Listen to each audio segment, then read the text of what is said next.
We all have fears. For some, it's the ocean. For others, it's heights. Everyone has their own definition of what's terrifying. But something most of us can agree on is that we fear what we don't fully understand.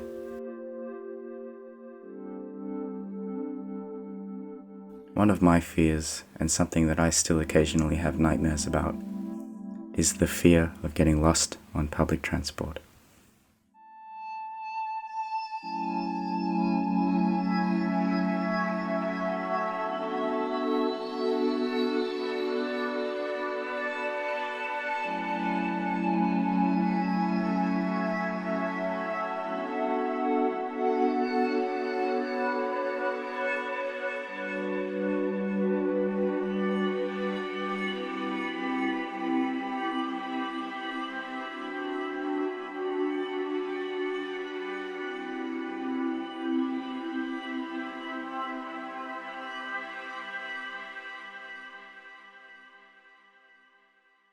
I live in a city called Perth.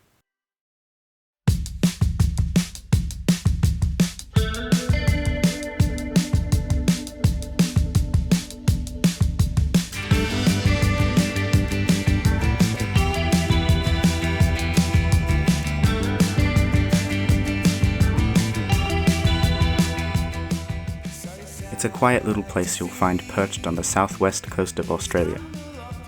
Good weather 10 months out of the year. Great food, though a little pricey. Life here is simple.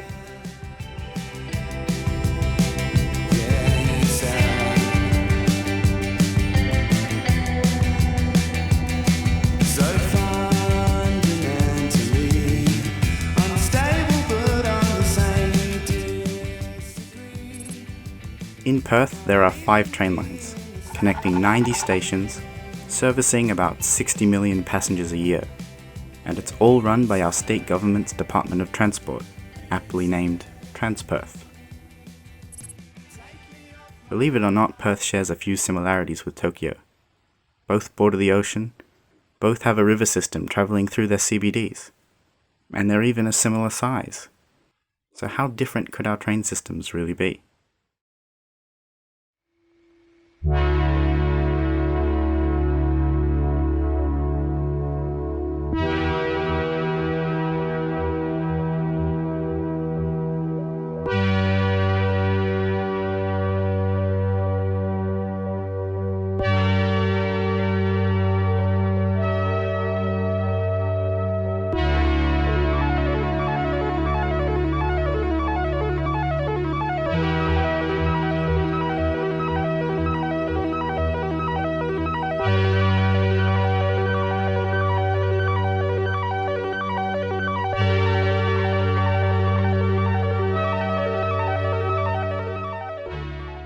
With an estimated 40 million passengers daily, 158 train lines run by 48 railway companies, connecting 882 stations. Tokyo's rail network is not only the largest in Japan, it is the largest and most extensive urban rail network in the world.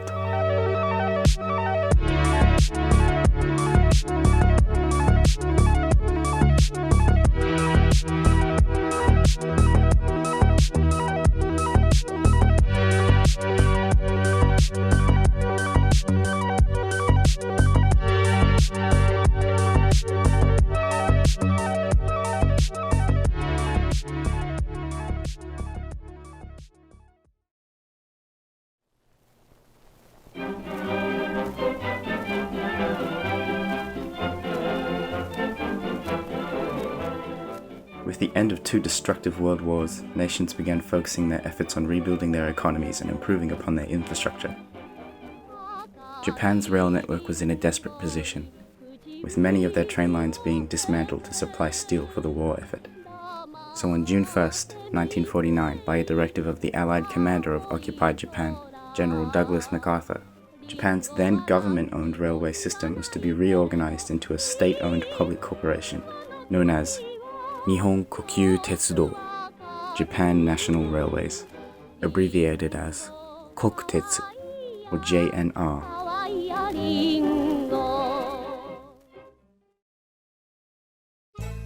By the 1950s, JNR began creating a more stable network, due in part to the electrification of its train lines. In the late 1950s, electrification was completed along one of JNR's most important lines. Connecting Kyoto and Osaka to Tokyo, the 500-kilometer-long Tokaido Road has been one of the main transportation arteries of Japan for hundreds of years. Although only 3% of the railway system by length, this one line carried 24% of JNR's passenger traffic and 23% of its freight.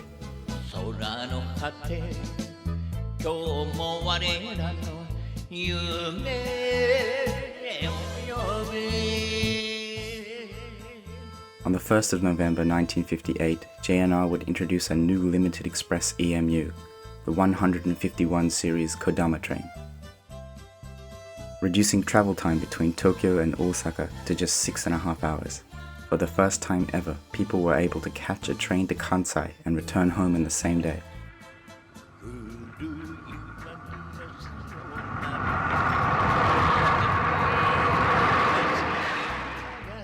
The service was such a huge success that tickets regularly sold out within 10 minutes of being put on sale, 1 month before the actual travel date.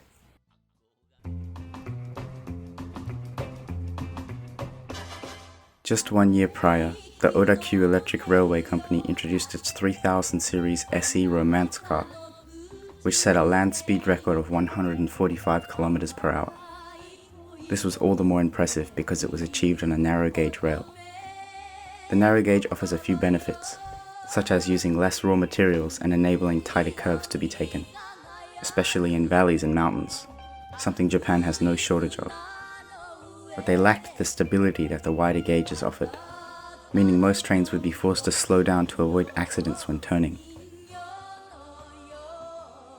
These successes and advancements of JNR would mirror the reconstruction of Japan's industry and economy, and so the Ministry of Railway, seeing the triumph of the 3000 series and demand for the Kodama service, felt confident that they could use a standard gauge to create an even faster, larger train for the popular Tokaido line.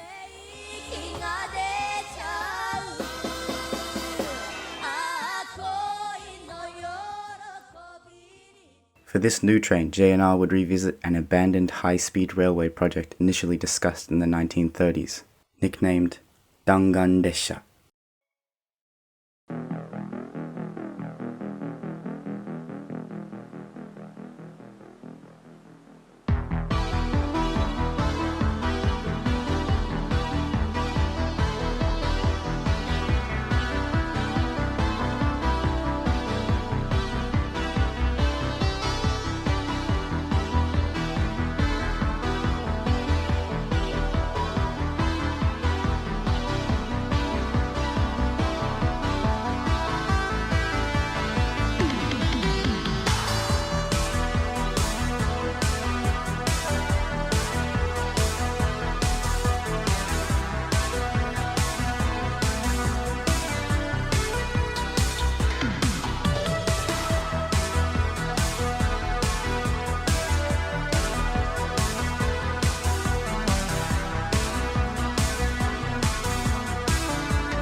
JNR would call their creation the Shinkansen, though the name bullet train would stick in the Western world due to the original Zero Series Shinkansen's resemblance to a bullet, with the rest of the world seemingly abandoning trains as a form of long-distance high-speed transport, instead adopting highways and commercial air travel.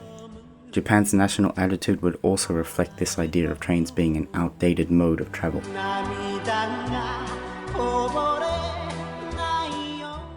However, then president of the JNR Sogo Shinji and chief engineer of the Shinkansen project Shima Hideo both firmly believed in the potential of a high-speed railway system in Japan. Japan's small size and high population density, coupled with its mountainous countryside filled with long winding roads, would make the Shinkansen faster and more energy efficient per passenger than both planes and cars. Sogo was so dedicated to the idea that he knowingly kept estimated cost figures of the Tokaido Shinkansen deliberately low, for fear that if they were too high, neither the Japanese government nor the World Bank would have supported the proposal. He even began secretly diverting money from other JNR projects to the construction of the Shinkansen. When the budget diversion became known, he resigned in 1963. But too much had already gone into the project for it to be abandoned. And so, on the 1st of October 1964, the Tokaido Shinkansen began service, just in time for the first Tokyo Olympics. The Shinkansen would make the trip to Osaka in just 4 hours, shortened to 3 hours and 10 minutes by 1965. With the birth of the Shinkansen, the future of high-speed transport in Japan was secured. It would be a future paved by cement and steel. But it came at a price. By the end of the project, the budget had ballooned from its initial 200 billion yen to over 400 billion yen. Despite the huge success and popularity of the Shinkansen, JNR had plunged itself into an inescapable debt. In addition to the heavy price of the Tokaido Shinkansen, JNR was struck with even more financial hardships due to high costs for newly demanded Shinkansen lines, as well as a lack of passengers in rural areas. This would strain JNR's management too far, and so by 1983, JNR was forced to begin closing its 83 unprofitable local lines. By 1987, JNR's debt was over 27 trillion yen. That's 300 billion US in 2021. It's estimated that the company was spending 147 yen for every 100 yen earned. Following an act from Japan's National Diet, on April 1st, 1987, JNR was scheduled to be privatized, divided into 7 railway companies consisting of 6 passenger companies and 1 freight company. They would be collectively called the Japan Railways Group, or more simply, JR. As JNR's time in the sun came to a close, a new era of transport in Japan would begin. The tracks JNR began to lay down would now take shape as the new heart of Japan's train system.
JR 東日本がいよいよ明日生まれます。それぞれの街に JR 東日本、明日からよろしく。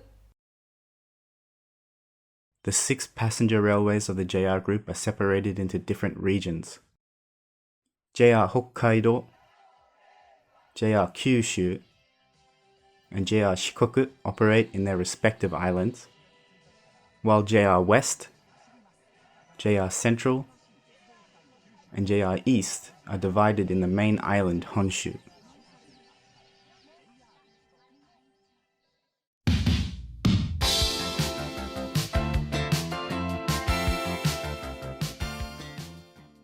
After the privatization, the JR Group companies would begin trying to streamline and improve their services.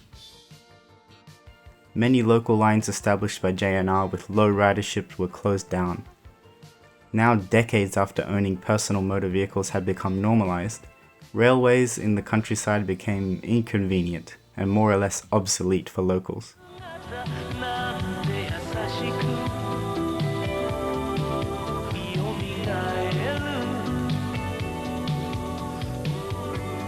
Pure spirit.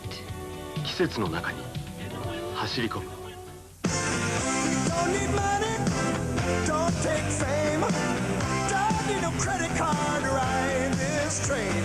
It's strong and it's sudden and it's cruel sometimes, but it might just save your life. That's the power of love. That's the power. 気持ちインテグラ One side effect of JNR's privatization was an increase in competitive behavior among fellow railway companies. This fierce competition between railway operators put a great emphasis on customer service and efficiency. Although Tokyo's train system is among the most busy in the world, it is also famously one of the most punctual.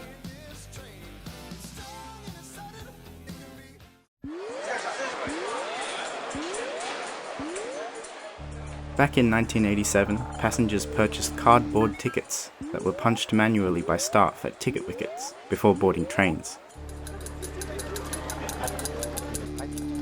この頃、駅の改札口では駅員が乗客から紙の切符を受け取り、専用のハサミで切り込みを入れていました。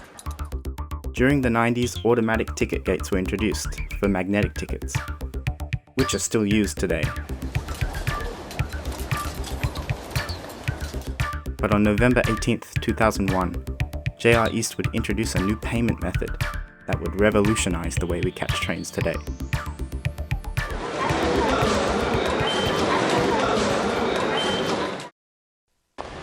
11月18日のことでした。あれお嬢さんそれスイカでしょ JR 東日本の IC 定期券 IC？ 定期入れから出さなくていいの、でタッチ&ゴータッチ&ゴーでいけちゃう。はいそれしまって、じゃあ行ってみよう。せーのタッチ&ゴー。さあいってらっしゃいね。明日も待ってるよ。おじさん11月18日、スイカから始まる新しい毎日 JR 東日本。 This technology was the Suica, a prepaid rechargeable contactless smart card, or IC card as they're known in Japan. Still in use today, it has made catching and transferring between trains easier than ever before. In the following decades, the other private railway companies, including the other JR companies, would follow suit, developing their own IC cards. And by March 23rd of 2013, the nationwide mutual usage service was launched, allowing the near total interconnectivity we have today.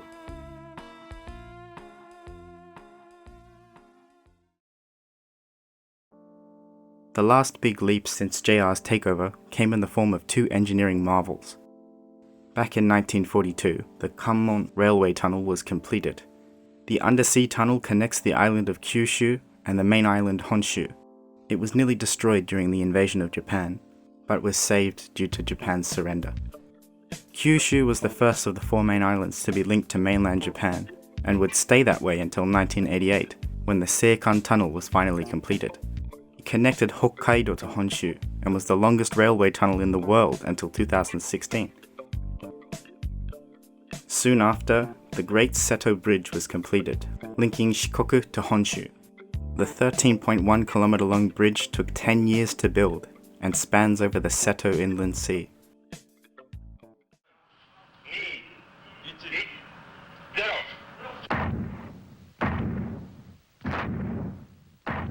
海底の爆破。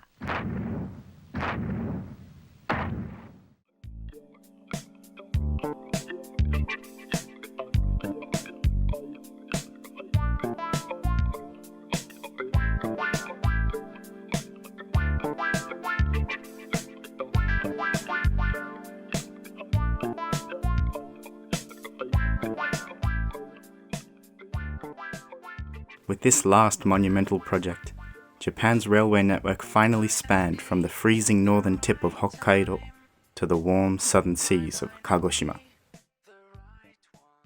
The late 90s and 2000s would be defined by these efforts and the ever-continuing pursuit of a perfect interconnected system. JR and the other private railway companies continue to work together to improve Japan's railways into the system we have today. We've looked at this story through the lens of history, but for many generations, for many millions, this history weaved through their lives. For many, it defined part of their existence. The office workers, packing into the crowded trains each morning. Distant travelers, seeking a new world to explore. Devoted station workers, maintaining a long upheld institution. And countless others. Many witnessed the triumphs and the tragedies.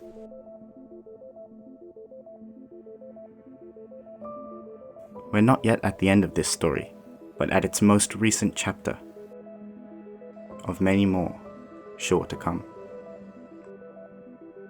Before we depart, let's take one final trip through the often overlooked history that spans longer than living memory.